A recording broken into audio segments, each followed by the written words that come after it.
ಇವತ್ತಿನ ಈ ವಿಡಿಯೋದಲ್ಲಿ 15 ಮಾರ್ಕ್ಸಿಗೆ ಕವರ್ ಮಾಡ್ಬೋದಾದಂಥ ಕ್ವಶನ್ಸ್ ಇದು. ಸೊ ಇಲ್ಲಿ ನಿಮಗೆ P&L account come balance sheet ಎರಡು ಕೊಟ್ಟಿರ್ತಾರೆ.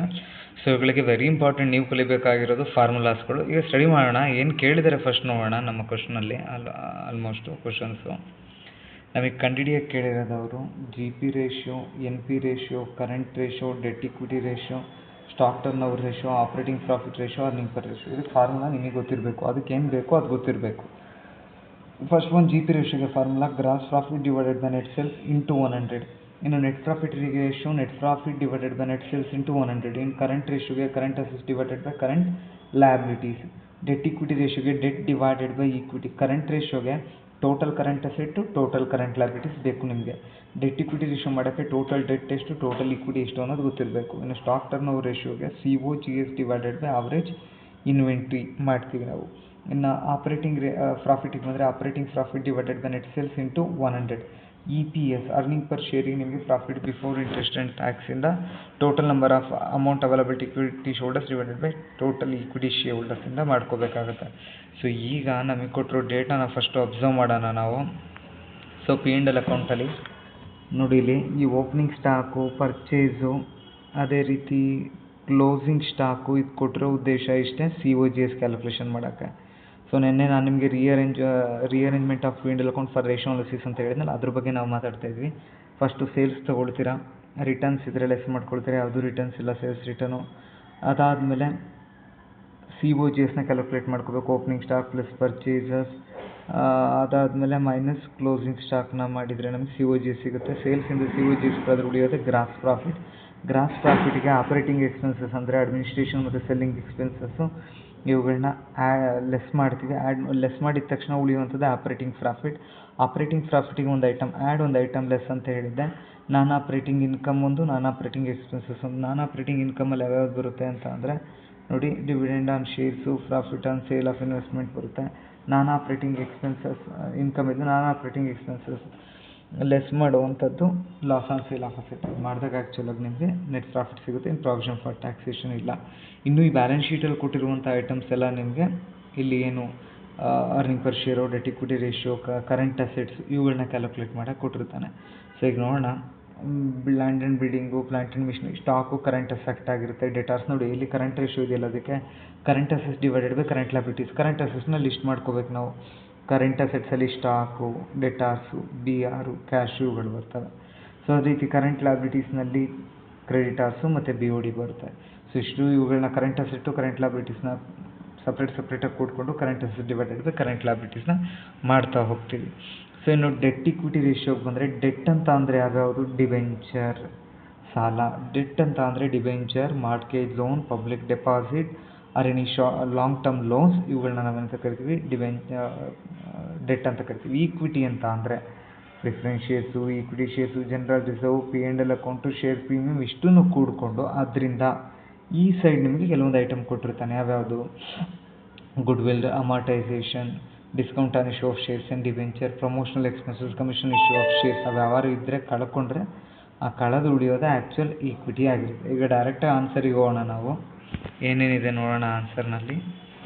ಫಸ್ಟ್ ಹೇಳೋದು ಗ್ರಾಸ್ ಪ್ರಾಫಿಟ್ ರೇಷಿಯೋ, ರಿಅರೇಂಜ್ನ ಮಾಡ್ಕೋಬೇಕು. ನಾನು ನಿಮ್ಗೆ ಆಲ್ರೆಡಿ ಹೇಳಿದೆ, P&L ಅಕೌಂಟ್ ರಿಅರೇಂಜ್ ಮಾಡ್ಕೋಬೇಕು. ಸೊ ಸೇಲ್ಸ್ 5 lakh ತೊಗೊಂಡ್ವಿ, ಅದರಿಂದ COGSನ ಕಳಿಬೇಕು. ಡೈರೆಕ್ಟಾಗಿ ಕೊಟ್ಟಿಲ್ಲ, ನಾವೇ ಕಂಡುಹಿಡಬೇಕು. Opening stock plus purchase minus closing stock. So ಇದು ಫಾರ್ಮ್ಯಾಟ್ ಆ್ಯಕ್ಚುಲಾಗಿ opening stock plus purchase is any expenses related to manufacture or factory, ಅದಾದಮೇಲೆ minus closing stock. So COGS 3 lakh ಸಿಕ್ತು. 5 ಲಕ್ಷದಲ್ಲಿ 3 ಲಕ್ಷ COGS ಕಳೆದ್ರೆ ಉಳಿದಿದ್ದು ಗ್ರಾಸ್ ಪ್ರಾಫಿಟ್ 2 ಲಕ್ಷ. ಗ್ರಾಸ್ ಪ್ರಾಫಿಟ್ಗೆ ಆಪರೇಟಿಂಗ್ ಎಕ್ಸ್ಪೆನ್ಸಸ್ ಅಂದರೆ ನಾರ್ಮಲಾಗಿ administration, office, selling and distribution, so ಅವುಗಳನ್ನ ಕಳೆದ್ರೆ ಉಳಿಯೋದು ಆಪರೇಟಿಂಗ್ ಪ್ರಾಫಿಟು. ಆಪರೇಟಿಂಗ್ ಪ್ರಾಫಿಟಿಗೆ ಒಂದು ಐಟಮ್ ಆ್ಯಡ್, ಒಂದು ಐಟಮ್ ಲೆಸ್. ಸೊ ಅದೇ added non operating income, dividend on shares and profit on sale of investment add ಮಾಡಿದ್ವಿ. ಲೆಸ್ ನಾನ್ ಆಪರೇಟಿಂಗ್ ಎಕ್ಸ್ಪೆನ್ಸಸ್ ಇರೋದೇ ಒಂದು loss on sale of asset. So profit on sale of asset ಅಥವಾ ಏನಾಯಿತು ಅಂದರೆ ಅದಿಲ್ಲಿ loss ಇದ್ದರೆ ಇಲ್ಲಿ. So less ಮಾಡಿದ್ರೆ 90,000 profit. ಈಗ ನೀವು ಬೇಕಾದ್ರೆ ಚೆಕ್ ಮಾಡ್ಕೋಬೋದು ನಿಮ್ಮ ನೆಟ್ ಪ್ರಾಫಿಟ್ ಎಷ್ಟೇ ಇದೆ ನೋಡಿ. ಇಲ್ಲಿ P&L ಅಕೌಂಟ್ ನೀವು ರಿಅರೇಂಜ್ ಮಾಡಿದರೂ ಕೂಡ ಅಷ್ಟೇ ಬರಬೇಕು, ಏನು ಚೇಂಜ್ ಆಗಬಾರ್ದು, ಅವಾಗ ಕರೆಕ್ಟಾಗಿದೆ ಅಂತ ಅರ್ಥ. ಸೊ ಈಗ ನೆಕ್ಸ್ಟ್ ಇದನ್ನು ನೋಡಿಕೊಂಡು ನಾವು ಫಾರ್ಮುಲಾಗಳಿಗೆ ಆನ್ಸರ್ನ ಅಪ್ಲೈ ಮಾಡ್ತಾ ಹೋಗೋಣ. ಸೊ ಫಸ್ಟ್ ಒನ್ ಅವ್ರು ಹೇಳಿದ್ದೆ ಯಾವುದು, GP ರೇಷಿಯೋನ ಕಂಡುಹಿಡಿಯಿರಿ ಅಂತ. GP ರೇಷಿಯೋಗೆ formula gross profit divided by net sales into 100. ಇಲ್ಲಿದೆಯಲ್ಲ ಇದು. ಸೊ ಇದು ಗ್ರಾಸ್ ಪ್ರಾಫಿಟ್ ನಿಮ್ಮ ಫಾರ್ಮೆಟಲ್ಲಿದೆ ನೋಡಿ ಇಲ್ಲಿ. ಎಷ್ಟು ಬಂದಿದೆ gross profit 2 lakh divided by net sales 5 lakh into 100 ಮಾಡಿ ನಿಮ್ಗೆ ಆನ್ಸರ್ ಸಿಗುತ್ತೆ. So gross profit 2 lakh net sales 5 lakh into 100 ಮಾಡಿದರೆ 40% answer. Next net profit ratio. Net profit ಎಷ್ಟು ಬಂದಿದೆ ಇಲ್ಲಿ ನೋಡಿ 90,000 net profit divided by net sales. Net profit 90,000 net sales 5 lakh ಟಾಪಲ್ಲಿ ಇದೆಯಲ್ಲ ಅದು ಇಂಟು 100 ಮಾಡಿ 18% ಸಿಕ್ತು. ಈಗ ಕರೆಂಟ್ ರೇಷಿಯೋ ಮಾಡಬೇಕು ಅಂದರೆ ಕರೆಂಟ್ ಅಸೆಟ್ಗಳು ಎಷ್ಟಿದೆ ಟೋಟಲು, ಕರೆಂಟ್ ಲ್ಯಾಬಿಲಿಟೀಸ್ಗಳು ಎಷ್ಟಿದೆ ಅನ್ನೋದು ಲೆಕ್ಕ ಹಾಕೋಬೇಕು. ಕರೆಂಟ್ ಅಸೆಟ್ಸ್ ಅಂದರೆ ನಿಮ್ಮ ಕ್ವಶನ್ ಬ್ಯಾಂಕಲ್ಲಿ ಅಥವಾ ನಿಮ್ಮ ಕ್ವಶನಲ್ಲಿ ಕೊಟ್ಟಿರ್ತಾನಲ್ಲ, other than fixed assets, tangible intangible ಅಸೆಟ್ಸ್ಗಳು ಬಿಟ್ಟು ಲೈಕ್ ಸ್ಟಾಕ್ ಆಗಿರ್ಬೋದು, ಇನ್ವೆಂಟ್ರಿ ಆಗಿರ್ಬೋದು, ಅಥವಾ ಸ್ಟಾಕ್ ಇನ್ ಟ್ರೇಡ್ ಅಂತ ಕರಿತೀರಾ, cash, cash in hand, cash in bank, any prepaid ಎಕ್ಸ್ಪೆನ್ಸಸ್ಗಳಾಗಿರ್ಬೋದು, ಇವೆಲ್ಲವನ್ನು ಕೂಡ್ಕೊಂಡ್ರು ಬಿಲ್ಸ್ ರಿಸೀವಬಲ್ ಇವೆಲ್ಲವೂ ಕೂಡ್ಕೊಂಡ್ರೆ ನಿಮಗೆ ಕರೆಂಟ್ ಅಸೆಟ್ಸ್ ಸಿಗುತ್ತೆ. ಸೊ ಈ ಕ್ವಶನಲ್ಲಿ ಕರೆಂಟ್ ಅಸೆಟ್ಸ್ ಯಾವ್ಯಾವುದಿದೆ ಅಂತ ಆಲ್ರೆಡಿ ನಾನು ನಿಮ್ಗೆ ಹೇಳಿದೆ. Current assets stock, debtor, BR and cash ಇಷ್ಟೂ ಕೂಡಿದಾಗ ನಮಗೆ ಸಿಕ್ಕಂಥ ಅಮೌಂಟ್ ಎಷ್ಟು ಅಂತ ಅಂದರೆ ಆ್ಯಕ್ಚುಲಾಗಿ 2,50,000. ಇನ್ನು ಕರೆಂಟ್ ಲ್ಯಾಬಿಲಿಟಿ ವಿಚಾರಕ್ಕೆ ಬಂದರೆ ಇರೋದೇ 2 ಐಟಮು. ಸೊ ಅದು ಯಾವ್ಯಾವುದು ಕರೆಂಟ್ ಲ್ಯಾಬಿಲಿಟಿ 2 ಐಟಮ್ ಅಂತ ಅಂದರೆ, ಸೊ ಕರೆಂಟ್ ಲ್ಯಾಬಿಲಿಟೀಸ್ನಲ್ಲಿರೋದು ಕ್ರೆಡಿಟ್ ಆಸ್ ಆ್ಯಂಡ್ BOD 1,30,30,000 ಎರಡು ಕೂಡಿದ್ರೆ. ಸೊ ಈಗ ಅದನ್ನೇ ನಾವಿಲ್ಲಿ ಅಪ್ಲೈ ಮಾಡಿದ್ವಿ.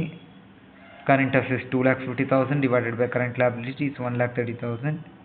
ಸೊ ಮಾಡಿದಾಗ ಏನು ಆನ್ಸರ್ ಬರುತ್ತೆ ಅದನ್ನು ಇಷ್ಟು 1ಗೆ ಹಾಕಬೇಕು. 1.92:1 ನಮ್ಮ ಕರೆಂಟ್ ಅಸೆಟ್ಸು ಕರೆಂಟ್ ಲ್ಯಾಬಿಲಿಟೀಸ್ಗೆ ಇಷ್ಟು ಈ ರೇಷಿಯೋದಲ್ಲಿದೆ ಅಂತ. Next debt equity ratio. Debt equity ನೋಡಿ, ಇಲ್ಲಿ ಕರೆಂಟ್ ಅಸೆಟ್ಸ್ಗಳು ಯಾವ್ಯಾವುದು ಅಂತ ಲಿಸ್ಟ್ ಮಾಡಿದ್ದಾರೆ. Cash balance, bills receivable, debtors, stock ಇಷ್ಟು ಕೂಡ್ಕೊಂಡು 2,50,000. ಕರೆಂಟ್ ಲ್ಯಾಬಿಲಿಟೀಸು, ಕ್ರೆಡಿಟಾರ್ಸ್, BOD ಇದು ನಿಮಗೆ ಸಪ್ಲಿಮೆಂಟ್ರಿ ಆಗಿರುತ್ತೆ ಇದಕ್ಕೆ ತಗೊಳ್ಳೋಕ್ಕೆ. Next debt equity ratio. Debt ಅಂದರೆ ಯಾವ್ಯಾವುದು ಅಂತ ನೆನಪಿಟ್ಕೋಬೇಕು. ಅಂದ್ರೆ ಡೆಟ್ ಅಂತ ಅಂದರೆ ಒಂದು debenture, public deposit, mortgage loans, long term loans, any outsider ಲ್ಯಾಬಿಲಿಟಿಗಳಿರುತ್ತಲ್ಲ ಅದು. ಇನ್ನು ಈಕ್ವಿಟಿ ವಿಚಾರಕ್ಕೆ ಬಂದರೆ ನಾನು ಆಲ್ರೆಡಿ ಹೇಳಿದ್ದೀನಿ ನಿಮ್ಮ ಕ್ವಶನಲ್ಲಿ ನೋಡಿ, preference shares, equity shares, general reserve, P&L account, capital reserve ಏನಿರುತ್ತೆ ಅದು ಒಟ್ಟಾರೆ. ಪ್ರಿಫರೆನ್ಸ್ ಶೇರ್ ಕ್ಯಾಪಿಟಲ್ ತೊಗೋಬೇಕು, ಈಕ್ವಿಟಿ ತೊಗೋಬೇಕು, P&L ಅಕೌಂಟ್ ತೊಗೋಬೇಕು, ಜನರಲ್ ರಿಸರ್ವ್ ತೊಗೋಬೇಕು, ಕ್ಯಾಪಿಟಲ್ ರಿಸರ್ವ್ ತೊಗೋಬೇಕು, ಶೇರ್ ಪ್ರೀಮಿಯಂ ಇರಬೇಕು. ಇಷ್ಟೂ ತೊಗೊಂಡು ಈ ಆನ್ಸರ್ ಸಿಕ್ಕಿದ್ದೀರಾ. ಈ ಆನ್ಸರಿಂದ ಕೆಲವೊಂದು ಐಟಮ್ನ ಲೆಸ್ ಮಾಡಬೇಕು. ಅದು ಯಾವಾಗ ಅಂದರೆ ನೋಡಿ ತೋರಿಸ್ತೀನಿ. ನಿಮ್ಮ ಬ್ಯಾಲೆನ್ಸ್ ಶೀಟ್ ಇದೆಯಲ್ಲ, ನಿಮ್ಮ ಬ್ಯಾಲೆನ್ಸ್ ಶೀಟ್ನಲ್ಲಿ ಈ ಅಸೆಟ್ ಸೈಡು ಲಾಸ್ಟಿಗೆ ಈ ಪಾರ್ಟ್ನಲ್ಲಿ ಆ ಐಟಮ್ಗಳಿರುತ್ತೆ. ಯಾವ್ಯಾವುದು ಪ್ರಿಲಿಮಿನರಿ ಎಕ್ಸ್ಪೆನ್ಸಸ್ ಆಗಿರ್ಬೋದು, discount on issue of shares and debenture ಇರ್ಬೋದು, ಪ್ರಮೋಷನಲ್ ಎಕ್ಸ್ಪೆನ್ಸಸ್ ಆಗಿರ್ಬೋದು, commission issue of shares and debenture ಇರ್ಬೋದು. ಅವುಗಳಿದ್ರೆ ಕಳ್ಕೊಂಡು ನಂತರ ಸಿಗೋದು ಆ್ಯಕ್ಚುಯಲ್ ಇಕ್ವಿಟಿ. ಈ ಕ್ವಶನಲ್ಲಿ ಅದು ಯಾವುದೂ ಇಲ್ಲ, ಸೊ ಹಾಗಾಗಿ ಕಳೆದಿಲ್ಲ, ಸೊ ಡೈರೆಕ್ಟಾಗಿ ಮಾಡಿದ್ದಾರೆ. So next stock turnover ratio. Stock turnover ರೇಷಿಯೋಗೆ formula COGS divided by average stock. COGS ನಿಮ್ಮ ಫಾರ್ಮೆಟಲ್ಲಿ ಆಲ್ರೆಡಿ ಸಿಕ್ಕಿದೆ ನೋಡಿ. ಇಲ್ಲಿ ಕಾಸ್ಟ್ ಆಫ್ ಗುಡ್ಸ್ ಸೋಲ್ಡ್ ಎಷ್ಟು ಬಂದಿದೆ 3 ಲ್ಯಾಕ್ ಸಿಗ್ತಾ. ಆವ್ರೇಜ್ ಇನ್ವೆಂಟ್ರಿ ಅಂದರೆ opening stock plus closing stock divided by 2. That means 98,500 76,000 divided by 2 item ಮಾಡಿ ನೋಡಿ. 76,000 plus 98 opening stock plus closing stock divided by 2 ಮಾಡಿದಾಗ 87,250 ಮಾಡಿದಾಗ cost of goods sold divided by average stock ನಿಮಗೆ 3.34 times. Profitability ಆದರೆ percentage, turnover ರೇಷಿಯೋಗಳಾದರೆ times, and liquidity ratio ಆದರೆ ಇಷ್ಟು 1 ಹಾಕಬೇಕಾಗುತ್ತೆ. Next operating ratio. Operating profit ratio ಅಂದರೆ ನಿಮ್ಮ ಫಾರ್ಮೆಟಿಗೆ ಬನ್ನಿ. ಆಪ್ರೇಟಿಂಗ್ ಪ್ರಾಫಿಟ್ ಎಷ್ಟಿದೆ, ಈ ಗ್ರಾಸ್ ಪ್ರಾಫಿಟಿಂದ ಈ ಆಪ್ರೇಟಿಂಗ್ ಎಕ್ಸ್ಪೆನ್ಸಸ್ನ ಕಳೆದ್ರೆ ಉಳಿಯುವಂಥ balance operating profit 80,000. Operating profit divided by net sales into 100. Operating profit 80,000 ಇದೆ, ನೆಟ್ ಸೇಲ್ಸ್ 5 ಲ್ಯಾಕ್ ಇದೆ, ಇಂಟು 100 ಮಾಡಿ 16%. Last one earning per share, EPS. Earning per share EPS. Amount available to equity shareholders. Amount available to equity shareholders ಎಷ್ಟಿದೆ ನೋಡೋಣ. ಕ್ವಶನಿಗೆ ಬರೋಣ. Amount available to equity shareholders. Amount available to equity shareholder. So ಈ ಕ್ವಶನಲ್ಲಿ ನಮಗೆ amount available to equity shareholders proper ಇಲ್ಲದೆ ಇರೋ ಕಾರಣ ನಾವು ಅದನ್ನು ಏನಂತ ಅಸ್ಯೂಮ್ ಮಾಡ್ಕೊಳ್ತೀವಿ ಅಂದರೆ ನಮ್ಗೆ ಏನು ನೆಟ್ ಪ್ರಾಫಿಟ್ ಇದೆ, ಸೊ ಈ ನೆಟ್ ಪ್ರಾಫಿಟ್ನೇ ನಾವು amount available to equity shareholders ಅಂತ ಹೇಳಿ ತೊಗೋಬೇಕು. Amount available to equity shareholders ಅಂತ ತೊಗೊಂಡು ಸೊ ಅದ್ರ ಮೇಲೆ ಆ್ಯಸ್ ಇಟ್ ಈಸ್ ಅಪ್ಲೈ ಮಾಡ್ತೀವಿ. Amount available to equity net profit available to equity shareholders 90,000 ಅಂದರೆ ಕೊಡೋರಿಗೆಲ್ಲ ನಾವು ಪೇ ಮಾಡಿದ್ದೀವಿ ಅಂತ. ಈ 12,000 ಹೇಗೆ ಬಂದಿದೆ ಅಂತ ಅಂದರೆ ನಿಮ್ಮ ಬ್ಯಾಲೆನ್ಸ್ ಶೀಟಿಗೆ ಬನ್ನಿ. ನಿಮ್ಮ ಬ್ಯಾಲೆನ್ಸ್ ಶೀಟ್ನಲ್ಲಿ ಈ ಈಕ್ವಿಟಿ ಶೇರ್ ಹೋಲ್ಡರ್ಸ್ಗಲ್ವಾ ಕೊಡ್ತಿರೋದು. ನಾವು ಈಕ್ವಿಟಿ ಶೇರ್ ಹೋಲ್ಡರ್ಸ್ ಅಮೌಂಟ್ ಎಷ್ಟಿದೆ ನೋಡಿ, 12,000 ಶೇರ್ಸ್ ಆ್ಯಂಡ್ 10 ಈಚ್. ಸೊ ನಾವು 1,20,000 ದುಡ್ಡು, ಬಟ್ ಆ್ಯಕ್ಚುಲಾಗಿ ಶೇರ್ಸ್ ಇರೋ number of equity shares 12,000. So ಅದಕ್ಕೆ ಅಪ್ಲೈ ಮಾಡಿದರೆ ನಮಗೆ ಇವಾಗ ಆನ್ಸರ್ ಸಿಗುತ್ತೆ. Net profit amount available to equity shareholders divided by 12,000. That means number of equity shares 7.50 rupees per share. So ಈ ರೀತಿ ಕ್ವಶನ್ಸ್ಗಳನ್ನ 15 ಮಾರ್ಕ್ಸಿಗೆ ನೀವು ಎಕ್ಸ್ಪೆಕ್ಟ್ನ ಮಾಡ್ಬೋದು.